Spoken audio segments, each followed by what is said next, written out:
తర్వాత మనం రాసుకున్నటువంటి రాజ్యాంగాన్ని ఆమోదించుకోవాలి. కానీ ఈ దేశ స్వాతంత్ర్యాన్ని సంపూర్ణంగా వ్యతిరేకించినటువంటి ఆర్ఎస్ఎస్, ఆ రోజు జనసంఘ్, ఈరోజు బీజేపీ, ఇక్కడ దేశ స్వాతంత్ర్యాన్ని పూర్తిగా వ్యతిరేకించినటువంటి పార్టీ. అట్లాగే దేశానికి రాజ్యాంగాన్ని ఆమోదించిన సందర్భంలో దేశంలో అన్ని రాజకీయ పార్టీలు, అన్ని సంస్థలు కూడా ఆమోదించారు. కానీ ఒకే ఒక్కటి ఆర్ఎస్ఎస్ ఈ దేశ రాజ్యాంగాన్ని మేము ఆమోదించట్లేదు అని చెప్పి నిర్ద్వందంగా రాజ్యాంగాన్ని వ్యతిరేకించినటువంటి ఆర్ఎస్ఎస్, జనసంఘ్ ఇవాళ 75 ఏళ్ల తర్వాత మళ్ళీ భారతదేశంలో వాళ్ళ అధికారంలోకి వచ్చిన తర్వాత ఈ 10 ఏళ్ల కాల పరిపాలనలో బీజేపీ పూర్తిగా రాజ్యాంగాన్ని విధ్వంసం చేయడం, రాజ్యాంగాన్ని విధ్వంసం చేయడంతో ప్రజాస్వామ్యాన్ని ప్రశ్నార్థకంగా మార్చినటువంటి పరిస్థితుల్లో ఇవాళ జరుగుతున్నటువంటి ఎన్నికలు ఇవాళ మేధావులు, ఇవాళ ప్రగతిశీల శక్తులు, అభ్యుదయవాదులు, వామపక్షవాదులు, సెక్యులర్వాదులు ఇవాళ దేశంలో బీజేపీ కనుక మరొకసారి ఈసారి మూడోసారి అధికారంలోకి వస్తే ఈ దేశం రాజ్యాంగం సమూలంగా నాశనం చేయబడతాం. అసమానతతో నిండి ఉన్నటువంటి ఆర్ఎస్ఎస్ భావజాలంతో ముడిపడి ఉన్నటువంటి ఇవాళ ఆర్ఎస్ఎస్ భావజాలంతో పూర్తిగా ముడిపడి ఉన్నటువంటి మనువాద సిద్ధాంతాలను బేసిక్గా చేసుకొని ఇవాళ నూతన మనువాద రాజ్యాంగాన్ని అమల్లోకి వస్తుంది అనేటువంటిది ఇవాళ మొత్తం దేశంలో ఉన్నటువంటి పేదవర్గంలో కూడా ఆందోళన పడుతూ ఉంటారు. అంటే ఇవాళ దేశానికి వచ్చినటువంటి ఎన్నికలు ఏదో ఒక రాజకీయ పార్టీ అధికారంలోకి రావడం, 5 ఏళ్ళు పరిపాలించిన తర్వాత మళ్ళీ తిరిగి ఆ పార్టీ మళ్ళీ వేరే పార్టీ అధికారంలోకి రావడం అనేటువంటిది కాదు. ఇవాళ 5 సంవత్సరాలు జరుగుతున్నటువంటి ఎన్నికల్లో బీజేపీ కనుక అధికారంలోకి వస్తే మొత్తం రాజ్యాంగమే తీసేసి మనువాద రాజ్యాంగం అమల్లోకి వచ్చేటువంటి పరిస్థితి, ప్రజాస్వామ్యం కుప్పకూలి నియంత్రణతో రాజ్యమేలేటువంటి పరిస్థితి వాళ్ళ కనిపిస్తూ ఉంది. అందుకని వాళ్ళ దేశాన్ని రక్షించుకోవాలి, ఈ దేశంలో భిన్నత్వంలో ఏకత్వం సాధన తీసుకొచ్చిన రాజ్యాంగాన్ని కాపాడుకోవాలి, ప్రజాస్వామ్యాన్ని పరిరక్షించుకోవాలంటే ఈసారి ఎన్నికల్లో బీజేపీని ఓడించడం అనేటువంటిది తప్ప మరొక మార్గం లేదు. బీజేపీ అధికారంలోకి వస్తే మొత్తం దేశమే వినాశనం అయ్యేటువంటి పరిస్థితి ఉన్నటువంటి నేపథ్యంలో ఇవాళ మనం ఈ రౌండ్ టేబుల్ సమావేశం జరుపుకుంటాము. అంటే వాళ్ళ దేశంలో బీజేపీని గద్దెదించడం ద్వారానే దేశాన్ని కాపాడుకుంటాం అనేటువంటి నినాదంతో ఇవాళ దేశాన్ని కాపాడుకుందాం, మోడీని గద్దెదించుదాం అనే పేరుతోటి చాలా కాలంగా వామపక్ష పార్టీలు పెద్ద ఉద్యమాలు చేస్తూ వచ్చాయి.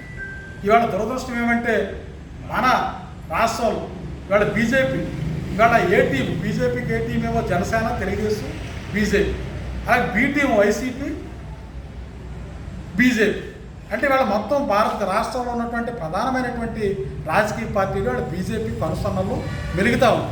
ఇవాళ బీజేపీకి, జనసేనకి, తెలుగుదేశానికి ఓటేసినా ఇవాళ అక్కడ పార్లమెంట్లో బేషరతుగా అన్కండిషనల్గా మద్దతు ఇచ్చేటువంటిది మోడీకి ఇవాళ బీజేపీ.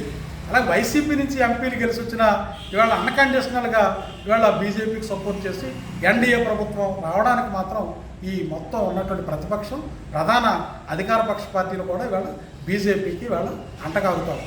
ఎట్లాంటి పరిస్థితుల్లో ఆంధ్ర రాష్ట్రంలో ఇవాళ పర్టికులర్గా మన పశ్చిమ గోదావరి జిల్లా ఉన్న ఒకే ఒక పార్లమెంటు స్థానం ఇవాళ బీజేపీ పోటీ చేస్తాం. ఈ బీజేపీని మనం ఈ దక్షిణాది రాష్ట్రాల్లో కూడా వాళ్ళు పాదుకోవడం కోసం ఇవాళ సిబిఐ లాంటి, ఈడీ లాంటి, తర్వాత ఐటీ లాంటి సంస్థలను ఉపయోగించి వాటి యొక్క రాజ్యాంగ ప్రతిపత్తిని, స్వయం ప్రతిపత్తిని పూర్తిగా నిర్వీర్యం చేసి కేసులు భయపెట్టి ఇవాళ కేజ్రీవాల్ లాంటి వాళ్ళు ఇంకా అనేక మంది ఇవాళ బీజేపీకి వ్యతిరేకంగా ఫైట్ చేస్తున్నటువంటి పార్టీల నాయకుల పైన అక్రమంగా కేసులు బనాయించి ఎలాంటి విచారణ లేకుండా నెలల తరబడి జైల్లో కుక్కి ఒక భయభ్రాంతులు చేసి మొత్తం ప్రజాస్వామ్య వ్యవస్థనే కుప్పకూల్చి, రాజ్యాంగ వ్యవస్థనే కుప్పకూల్చి రానున్న కాలంలో శాశ్వత కాలం బీజేపీ అధికారంలోకి రావడం కోసం పెద్ద ప్రయత్నం చేస్తాం. ఇక్కడ దక్షిణాది రాష్ట్రాల్లో కూడా విస్తరించడంలో భాగంగా ఇవాళ ప్రతిపక్ష పార్టీ నాయకుల్లో ఉన్నటువంటి కేసుల్ని వాళ్ళు బ్లాక్మెయిల్ చేసి, అలా అధికార పార్టీలో ఉన్నటువంటి ముఖ్యమంత్రిని బ్లాక్మెయిల్ చేసి ఇవాళ బీజేపీకి ఎదురు తిరిగితే మీరు శాశ్వతం జైల్లో ఉండేటువంటి దానికి పూనుకుంటామనే పద్ధతుల్లో ఇవాళ బీజేపీ తీవ్రమైనటువంటి ఇవాళ రాజ్యాంగాన్ని, ప్రజాస్వామ్యాన్ని కూనీ చేస్తూ ఇవాళ భయపెట్టి రేపు ఎన్నికల్లో అధికారంలోకి రావడానికి ప్రయత్నం చేస్తాం. నిన్ననే కేటీఆర్ కూతురు కవిత స్టేట్మెంట్ ఇచ్చింది. బట్ ఇప్పటికిప్పుడు బీజేపీలో జాయిన్ అయితే ఆమె మీద కేసులన్నీ తొలగిస్తామని చెప్పి ఒక వర్తమానం పంపించారు. అట్లాగే అతిశీ అని చెప్పేసి ఇవాళ ఢిల్లీలో ఒక మంత్రి, ఒక మహిళా మంత్రి, ఆ మహిళా మంత్రికి ఉన్నటువంటి బంధువర్గం నుంచి మీరు బీజేపీ పార్టీలో జాయిన్ అయితే మీ మీద ఎలాంటి ఇబ్బంది ఉండదు, మీరు బీజేపీలో జాయిన్ కాకపోతే ఒక 2 నెలల లోపల ఎన్నికలు జరిగే లోపల మిమ్మల్ని ఈడీ ఉపయోగించో లేకపోతే ఐటీని ఉపయోగించో మరొక సిబిఐ లాంటి దానిలో కేసులు పెట్టి వీళ్ళ జైలుకి పంపుతాం శాశ్వతం. వీళ్ళు వచ్చినటువంటి చట్టం ద్వారా జైలుకి వెళితే ఎవరైతే జైలుకి పంపించారో వాళ్ళ మీద నేరం నిరూపణ చేయని అవసరం లేదు. ఎవరైతే జైలుకి వెళ్ళారో మేము నేరస్తులం కాదని నేరం నిరూపణ చేసుకునేటువంటి పరిస్థితి వాళ్ళ బీజేపీ అధికారంలోకి వచ్చిన తర్వాత జరిగిన చట్ట సవరణలో అది చేసింది. వాళ్ళ కేజ్రీవాల్ తను ఎప్పటికీ కూడా నిర్దోషిగా తనను తాను నిరూపించుకొని బయటకు రావడానికి అవకాశం లేనటువంటి పరిస్థితి, అంటే ఒక భయభ్రాంతులు సృష్టించి ఒక భయాన్ని కలిగించి ఇవాళ నరేంద్ర మోడీ ఈ సిబిఐ, ఈడీ, ఐటీ వీటి ద్వారా కేసులు పెట్టి జైల్లో పెట్టి ప్రతిపక్ష పార్టీలందరినీ భయపెట్టి ఇవాళ ఆయన శాశ్వత కాలం అధికారంలోకి వెళ్ళేటువంటి పరిస్థితిలో ఇవాళ బీజేపీ ప్రభుత్వం, నరేంద్ర మోడీ ప్రభుత్వం తీసుకుంది. అందుకని ఇవాళ బీజేపీని ఓడించడం తప్ప బీజేపీని అధికారంలో రానకుండా అడ్డుకుంటేనే ఈ దేశ యొక్క రాజ్యాంగం, ఈ దేశ ప్రజాస్వామ్యం నిలదొక్కుంటుంది. లేకపోతే రానున్న కాలంలో ఇవే చివరి ఎన్నికలని చెప్తా ఉన్నాను మేధావులు. ఈ దేశంలో బీజేపీ మళ్ళీ అధికారంలోకి వస్తే ఇవే చివరి ఎన్నికలు, భవిష్యత్తులో ఎన్నికలు ఉండదు, ప్రజాస్వామ్యం ఉంటుంది. అంచేది ఇవాళ మన దేశాన్ని కాపాడుకోవాలి, ప్రజాస్వామ్యాన్ని పరిరక్షించుకోవాలి ఆ నినాదంతో ఇవాళ దేశవ్యాప్తంగా వామపక్ష పార్టీలు, అలాగే అభ్యుదయవాదులు, సెక్యులరిస్టులు, అలాగే కాంగ్రెస్, అట్లాగే ఇండియా కూటమిలో ఉన్నటువంటి భాగస్వామ్య పక్షాలు వీళ్ళ రేపోబాప స్టాలిన్ కూడా వాళ్ళు అరెస్ట్ చేసి జైలు పంపుతారనేటువంటి వార్తలు తీవ్రమవుతా ఉన్నాయి. మమతా బెనర్జీ శారదా కుంభకోణం ఎప్పుడూ జరిగినటువంటి శారదా కుంభకోణాన్ని పక్క తీసుకొచ్చి ఇండియా కూటమి నుంచి బయటకు వెళ్ళకపోతే నిన్ను కూడా అరెస్ట్ చేసి జైల్లో పెడతామని అంటే ఇవాళ ఇండియా కూటమికి దూరం అయ్యేటువంటి పరిస్థితి వచ్చింది. ఇవాళ లాలూ ప్రసాద్ యాదవ్ ఇప్పటికే జైల్లో ఉన్నాడు. వాళ్ళ కొడుకు మీద కేసులు పెట్టారు. ములాయం సింగ్ యాదవ్, అభిషేక్ యాదవ్. ప్రధానమైనటువంటి సమస్యల్లో ఒక రాజ్యాంగం ధ్వంసం కాబడుతుంది. దీన్ని కాపాడుకోవాల్సిన బాధ్యత భారత ప్రజలందరి మీద కూడా ఉంది. భారత రాజ్యాంగం అంటే చాలామందిలో ఒక దురభిప్రాయం కానీ ఒక పొరపాటు అభిప్రాయం కానీ ఏముందంటే రాజ్యాంగం అంటే ఇది దళితులకు సంబంధించింది, రాజ్యాంగం అంటే రిజర్వేషన్కి సంబంధించింది, రాజ్యాంగం అంటే అంబేద్కర్ గారు రాశారు, ఆయన ఒక దళితుడు, ఇది మన సంబంధం లేదు అన్నటువంటి ఒక పొరపాటు అభిప్రాయం ఇప్పటికీ కూడా అనేక మందిలో ఉంది. ఇవాళ భారత రాజ్యాంగం అంటే ఇది భారతదేశంలో ఉన్న ప్రజలందరికీ సంబంధించిన విషయం తప్ప ఏదో కొద్దిమంది దళితులు లేకపోతే ఇతర ఎస్సీ ఎస్టీలు ఇట్లాంటి కొద్దిమంది సంబంధించిన మాత్రం కాదు. ఇది ఈ విషయాన్ని కూడా ఎందుకు అలా పొరపాటు తీసుకున్నారంటే అసలు భారత రాజ్యాంగంలో ఏముందన్న విషయం ప్రజానికానికి తెలియకపోవడం వల్ల కూడా ఒక పొరపాటు అభిప్రాయాన్ని ఉంది. వాస్తవంగా భారత రాజ్యాంగం ప్రధాన భూమిక రచన భుజస్కంధాల మీద వేసుకుంది అంబేద్కర్ గారి పాత్రే ప్రధానం. అలాగే 293 మంది ఈ రాజ్యాంగ పరిషత్తులో సభ్యులు ఉన్నారు. వీళ్ళందరూ కూడా దేశాన్ని పరిశీలించారు. దాంతోపాటుగా మన దేశానికి స్వాతంత్రం రావడానికి ముందు అనేక పోరాట ఫలితంగా 200 సంవత్సరాల పోరాడితే మన దేశానికి స్వాతంత్రం వచ్చింది. అన్నింటినీ దృష్టిలో పెట్టుకుని మన భారతదేశంలో రాజ్యాంగాన్ని ఎలా రాసుకుంటే ఈ దేశం ఒక దేశంగా ఉంటుంది అని భావించి రాజ్యాంగం తయారు చేశారు. దీనికి ఏమీ అంత ఆషామాషిగా ఒక రాత్రి అప్పటికప్పుడు తయారైపోయింది కాదు. 2 సంవత్సరాల 11 మాసాల 18 రోజుల పాటు అంత సమయం తీసుకున్నారు దీనికి. అంటే ఎంతో చర్చ, అనేక మంది ప్రముఖులు దీంట్లో ఉన్నారు. దీని క్రియాశీలక పాత్ర, ప్రధాన పాత్ర అంబేద్కర్ గారు. దీని రచనలో దీని భుజస్కంధం వేసుకుని ఆయన దీని బాధ్యత తీసుకున్నారు. అటువంటి రాజ్యాంగానికి 70 ఏళ్ళ తర్వాత పెద్ద ప్రమాదం ఇప్పుడు వచ్చి పడింది. నిజంగా ఇప్పుడు కూడా మనం అసలు భారత రాజ్యాంగం గురించి స్వాతంత్రం వచ్చిన దగ్గర నుంచి 2014 వరకు దీన్ని కాపాడుకోవాలి, దీన్ని రక్షించుకోవాలి చర్చే లేదు. కానీ ఇప్పుడు ఆ ప్రమాదం వచ్చింది. ఎందుకు? 2019లో రెండోసారి అధికారంలోకి వచ్చిన తర్వాత బీజేపీ చేసిన మొట్టమొదటి పని ఏంటి? ఏమాత్రం ఆలస్యం చేయకుండా తక్కువ టైంలోనే కాశ్మీర్కి ఇచ్చినటువంటి 370 ఆర్టికల్ ప్రకారం ఏదైతే దానికి అధికారం ఉందో స్వయం ప్రతిపత్తి, దాన్ని రద్దు చేశారు. మనం ఏ మాట ఇచ్చి కాశ్మీర్ని ఇండియాలో కలుపుకున్నాం? వాళ్ళు ఏమి భావించాడు ఇండియాలో వచ్చారు? అటు పాకిస్తాన్లోకి వెళ్ళొచ్చు, లేదు సొంత దేశంగా ఉండొచ్చు వాళ్ళు. అయినప్పుడు కూడా భారతదేశంలో ఉంటేనే మాకు భద్రత ఉంటుంది, భారతదేశంలో ఉంటేనే మేము బాగా అభివృద్ధి అవుతామని భావించి నెహ్రూ కావచ్చు, ఇంకొకరు కావచ్చు అందరూ హామీ ఇస్తే వాళ్ళు వచ్చారు. అందుకే మనం భారత రాజ్యాంగంలో వాళ్ళకి 370 ఆర్టికల్ ప్రకారంగా వాళ్ళకు కొన్ని హక్కులు, కొన్ని ప్రత్యేక సౌకర్యాలు వాళ్ళు కల్పించాం. కానీ ఇవాళ ఇచ్చిన మాటను తొంగలో తొక్కేసి ఇవాళ 370 రద్దు చేస్తే మరి ఎంత వాళ్ళ మనసులో రాష్ట్ర ప్రజల యొక్క మనసులో గాయపడతాయి.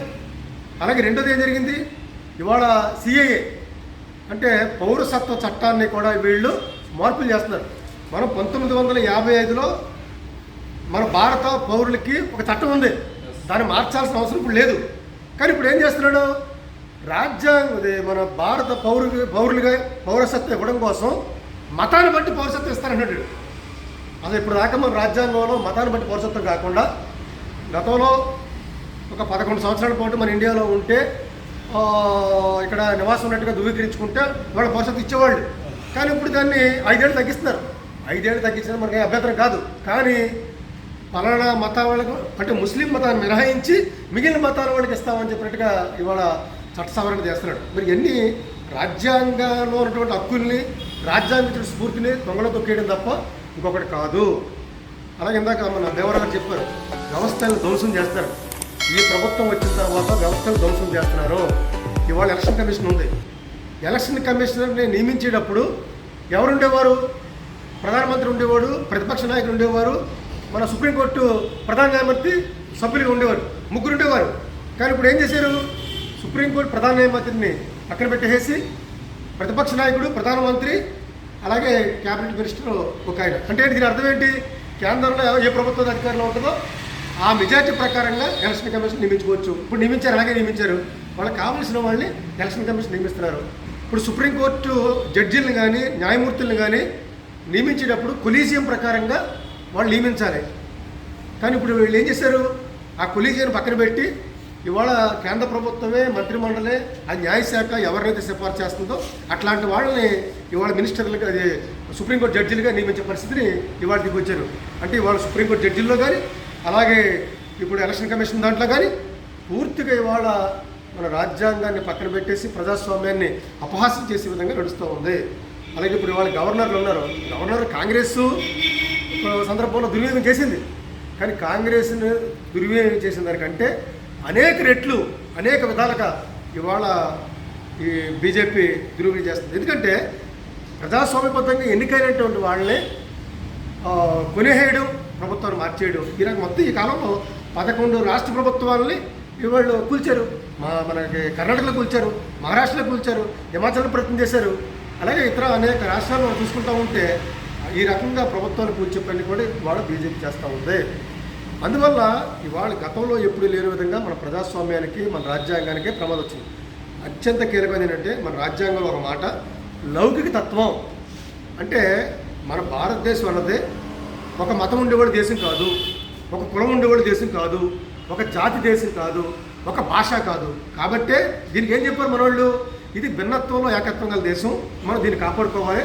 అలా కాపాడుకుంటేనే దేశంగా ఉంటుంది తప్ప అలా లేనప్పుడు మన దేశంలో కూడా మొన్న మధ్యకాలంలో డిఎంకే మంత్రి ఏమన్నాడు, మేము ఇండియాలో కలిసి ఉండడం, మాకు దక్షిణ భారతదేశం కావాలని అడిగాడు. అంటే దక్షిణ భారతదేశం మేము సెపరేట్ ఒక దేశంకి ఏర్పడుతున్నాడు. ఆ మధ్యకాలంలో పంజాబ్లో కూడా ఖలిస్తాన్ వచ్చింది, అంతకుముందు అస్సాంలో బోడోల్యాండ్ వచ్చింది. వచ్చినాయి సర్దుమడిపోయి, ఎందుకు సర్దుమడిపోయి పెద్దలందరూ కూర్చోబెట్టారు, ఆ ఇబ్బంది ఉండడం కూడా సర్దుమడిని. కానీ ఇప్పుడు కనుక అలాంటి ఉద్యమాలు వస్తే భవిష్యత్తులో అలాంటి అవకాశం లేదు.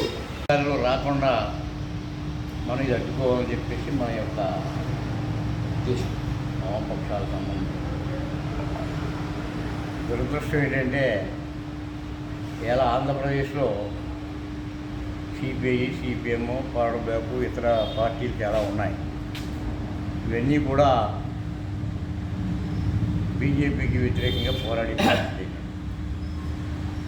చిన్న ఇవన్నీ ఒక రకంగా చెప్తుంటే ఇక్కడ తెలుగుదేశానికి వైసీపీకి యుద్ధం, పేపర్లో యుద్ధం, మాటల్లో యుద్ధం, అంతకు మించేమీ లేదు. కానీ ఈ 2 పార్టీలు కూడా బీజేపీని పల్లెత్తి మాట అన్నాం. ఈ పోరాటం ఎవరు చేయాలి, ఇప్పుడు మనమే చేయాలి. ఈ ఆంధ్రప్రదేశ్లో బీజేపీ వ్యతిరేకంగా చేసేటటువంటిది ప్రచారం అయినా ఇంకోటైనా వ్యతిరేకంగా చేసి ఈ పార్టీలతో మాత్రం కానీ ఆ 2 పార్టీలు మాత్రం కావు. ఒకటేమో జాయింట్, ఒకటేమో ఏం మాట్లాడరు వైసీపీ. అందువల్ల బీజేపీని అధికారంలో రాకుండా చేయడానికి దేశం మొత్తం మీద ప్రయత్నాలు చేస్తున్నారు. ఏమీ లేదు. ఈ భారత రాజ్యాంగాన్ని మాటలో అంబేద్కర్ మాట రాకూడదు. ఆయనే దేశానికి రాజ్యాంగం రాసినట్టు చెప్తున్నారు వీళ్ళంతాను. ఎప్పుడు చెప్పలేదు. అంబేద్కర్ ఒక్కనే రాజ్యాంగం చెప్పి ఇలా చెప్పాడు. 200 మంది కమిటీ చేసి పెద్ద మనం మీటింగ్ పెట్టుకుంటున్నాం, పెద్దను పెట్టుకుంటున్నాం. అక్కడ ఆయనే మీటింగ్ పెట్టాం. ఆయన పేరు చెప్తాం కదా. అదే జరిగింది. అన్ని వర్గాలు అన్ని రకాలుగా కూడా అలా రాశారు. ఆయన పెద్ద కాబట్టి అలాగా దాన్ని ఏమాత్రం కూడా సహించలేదు బీజేపీ.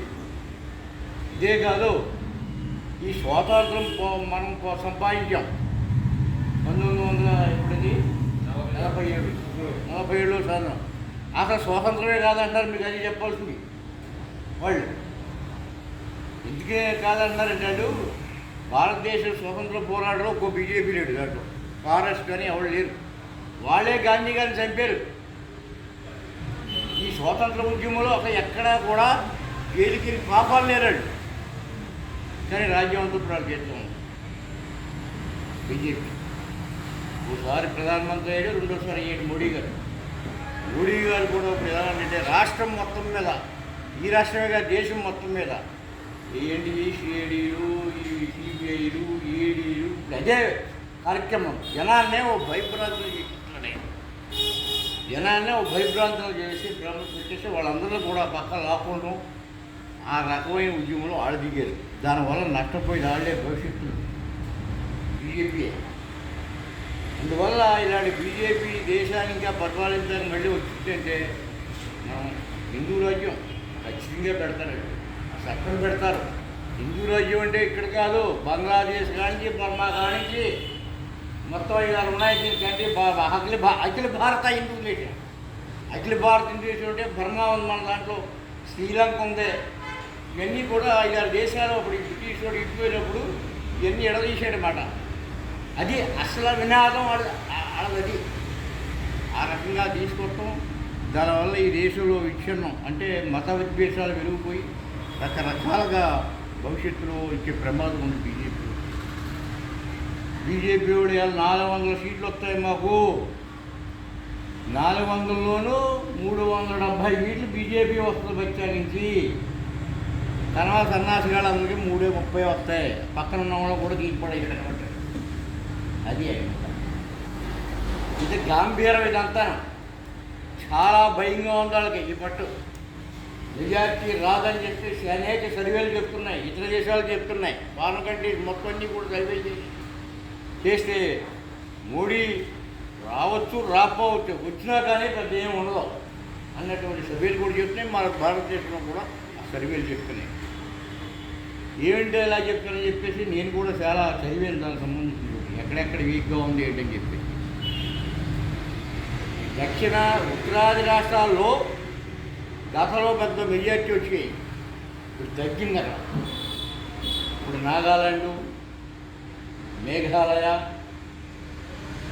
పక్కన ఇంకో రాష్ట్రం ఏముంది, 3 రాష్ట్రాల్లో కూడా అసలు దీనికి చేస్తలేదు పోటీ. దేనికి? బీజేపీ తప్పి క్యాండిడేట్ లేరు వాళ్ళకి. నెగ్గవు అక్కడ. మిజోరాం అసలు క్యాండిడేట్లనే పెడతాయి ఇప్పుడు.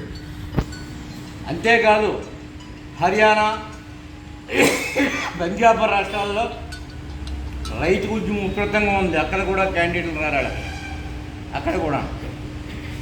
తర్వాత ఇతర రాష్ట్రాల్లో మద్రాస్, అది తమిళనాడు, బెంగాలు, కేరళ, ఇక్కడ ఏమిటి మన పక్కన ఉన్నది తెలంగాణ, తర్వాత కర్ణాటక, ఈ ఆంధ్రప్రదేశ్, ఈ దక్షిణాది రాష్ట్రాల్లో కూడా మెజార్టీలు రావాలి. అలా ఉన్నదల్లా 3 రాష్ట్రాలే. యూపీ,